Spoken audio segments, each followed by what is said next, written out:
Je m'appelle Jean-Pierre Navarro, donc je suis le créateur de Sotranasa Télévidéocom. Mon entreprise elle est spécialisée dans les travaux, travaux publics et avec réseau d'énergie particulièrement. Donc on dit réseau sec, c'est tout ce qui est énergie, gaz, télécom et fibre optique aujourd'hui, puisque l'Internet au débit aujourd'hui est d'actualité.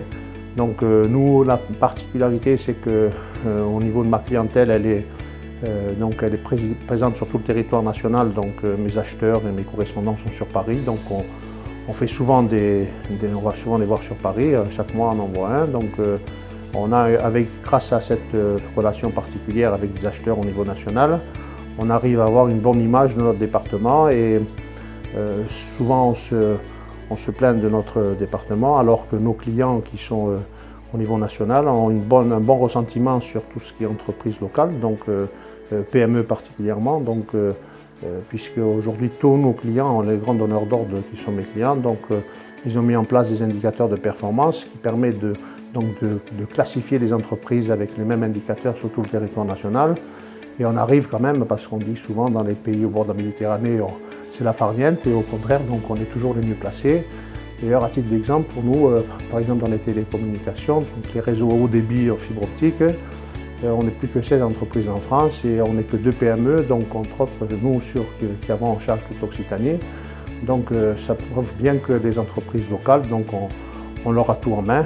Alors c'est pas toujours facile puisqu'on a un problème de formation, puisque c'est des métiers nouveaux. Donc c'est pas enseigné à l'école, donc les instituts de formation sont assez rares.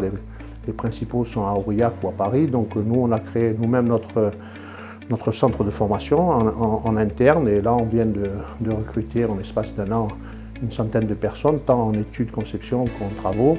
Donc et on a notre propre école, alors on forme nos agents et puis nos sous-traitants aussi parce que les besoins sont importants puisqu'aujourd'hui le programme très haut débit en France donc, ne fait que commencer en définitive puisque les grands opérateurs tels qu'Orange, Bouygues, SFR et donc les gros opérateurs ou Free ont commencé depuis quelques années, mais uniquement sur les grandes villes. Et aujourd'hui, donc, on développe sur tout le territoire national. Alors, les opérateurs tels qu'Orange font, par exemple, sur notre département Perpignan plus toute l'agglo. Et donc, l'agglo, on ne fait que commencer puisqu'on vient de faire que 4 villes de l'agglo. Et il nous en reste beaucoup d'autres à faire. Et puis après, avec le conseil départemental, il y a tout le reste du département. Donc, ça va demander beaucoup de création d'emplois avec des métiers durables puisque c'est des non délocalisables. Donc, c'est une activité assez soutenue, quoi. Notre département donc, a un atout considérable que je considère sa position géographique, puisque on s'en aperçoit serait-ce qu'avec la météo, parce que partout où on va, on sait que Perpignan c'est un beau territoire, donc on a le gros avantage d'avoir à proximité la mer et la montagne.